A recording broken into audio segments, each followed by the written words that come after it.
Hello, Pioneers. Today is Wednesday, March 12th. My name is Grace Bozick. And I'm Maddie Patton, and this is your weekly premiere of the press.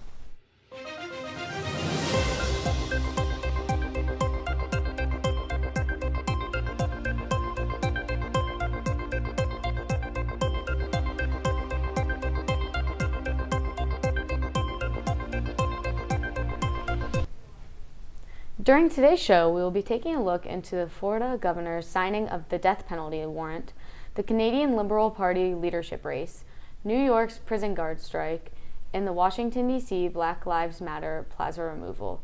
But before we look, Kylie has a look into Columbia University graduate Mohammed Khalil's arrest by ICE officials. Kylie?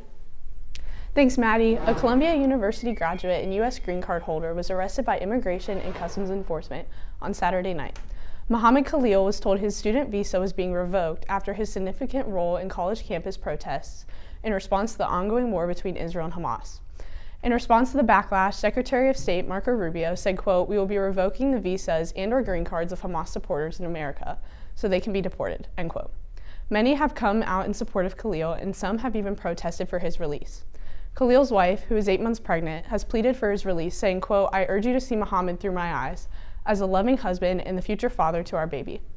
I need your help to bring Mohammed home, so he is here beside me, holding my hand in the delivery room as we welcome our first child into the world.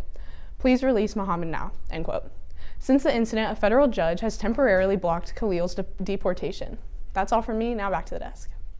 Thanks, Kylie. Governor Ron DeSantis signed a death warrant on Monday allowing a man convicted of kidnapping a Miami woman and strangling her to death to be executed next month. The execution of a 48-year-old Michael Tanzi is set for April 8th at Florida State Prison. According to the court documents, Tanzi assaulted Janet Acosta in April 2000 when she was sitting inside her parked van and threatened her with a razor blade. Tanzi grabbed the woman by the throat and started driving her van toward the Florida Keys. At one point, Tanzi used Acosta's bank card to withdraw cash from the ATMs. According to the officials, Tanzi eventually drove to a remote part of Cojo, where he strangled Acosta and abandoned her body. After that, he took the car to Key West to meet up with friends. Acosta's friends reported her missing to authorities, and Tanzi was taken into custody after police identified the woman's van. Mark Carney, a former Canadian central banker, won by a landslide against Christina Freeland in Sunday's Liberal Party leadership race. Carney will soon succeed current Prime Minister of Canada, Justin Trudeau's position. The 59-year-old largely ran on controversial comments made by U.S. President Donald Trump in regards to Canada, such as calling the nation the 51st U.S. state and implementing tariffs on the country.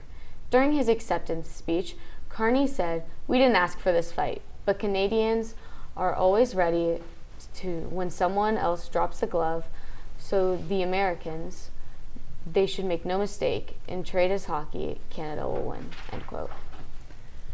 New York fired more than 2,000 prisoner guards Monday for failing to return to work after the 22-day-long strike that crippled the state's correctional system. Officers had come back on the job to declare the illegal work stoppage over. Termination letters were sent to those 2,000 officers who stayed on strike.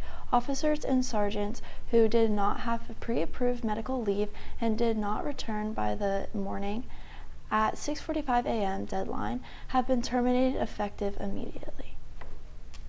On Monday, removal began on the Black Lives Matter plaza located in Washington, D.C.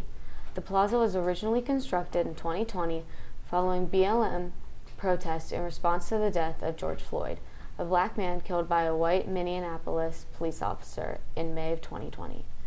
D.C. Mayor Muriel Bowser announced the removal of the large yellow letters located near a block away from the White House last week. This decision came in response to Republican threats of cutting the city's transportation funding until it was renamed. It is unknown what will take place of the words, however the removal could take up to 6 weeks to finish.